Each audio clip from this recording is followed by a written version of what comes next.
Hi friends, ఈరోజు రామ్ కథ చెప్తాను. రామ్ ట్రైన్లో తన ఇద్దరు కవల పిల్లలతో కలిసి ప్రయాణిస్తున్నాడు. వాళ్ళు అల్లరల్లరి చేస్తున్నారు. ఆ పిల్లలు ఇద్దరు ఆ పిల్లలందరూ సామాన్లు లాగేస్తున్నారు, అటు ఇటు తిరుగుతున్నారు, పక్క వాళ్ళని దాటుకుంటూ తొక్కేసుకుంటూ అల్లరల్లరి చేస్తూ మిగతా ప్రయాణికులందరికీ కూడా చాలా ఇబ్బంది పెడుతున్నారు. వాళ్ళు ఇబ్బంది పడుతున్నారు, అయినా సరే పిల్లలు కదా అని ఏమనలేదు. ఇంకా వాళ్ళు చూశారు. ఇంకా పిల్లలైతే అల్లరి మానలే.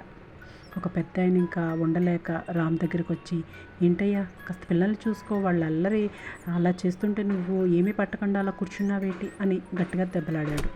అప్పుడు రామ్ కన్నీళ్లతో ఇలా చెప్పాడు, వాళ్ళ అమ్మ ప్రసవానికి వెళ్ళి ఇప్పుడే చనిపోయింది. నేను పిల్లల్ని తీసుకొని అక్కడికే వెళ్తున్నాను.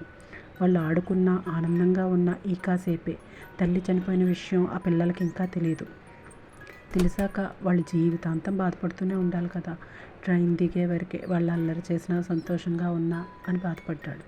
అంతే, ఒక్క క్షణంలో వాతావరణం అంతా మారిపోయింది. అప్పటి వరకు ఇబ్బంది పడిన ప్రయాణికులంతా కూడా పిల్లల్ని దగ్గరికి తీసుకున్నారు. వాళ్ళ దగ్గర ఉన్న తిండి ఇచ్చారు.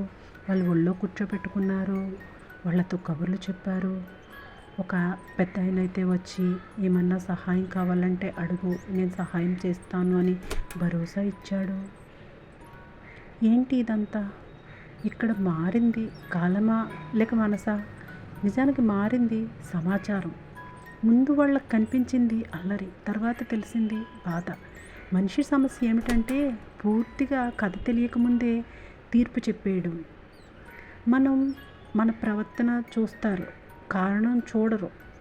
బయట కనిపించేది నిజం అనుకుంటారు, లోపల దాగి ఉన్న కథ బాధ ఎవరికి తెలియదు. ఎవరి గురించైనా తీర్పు చెప్పే ముందు ఒక్కసారి ఆగాలి. నాకు పూర్తిగా విషయం తెలుసా అని తన మనసుని అడగాలి. మనసు త్వరగా తీర్పులు చెప్పేస్తుంది, తర్వాత ఆలస్యంగా హృదయం అర్థం చేసుకుంటుంది.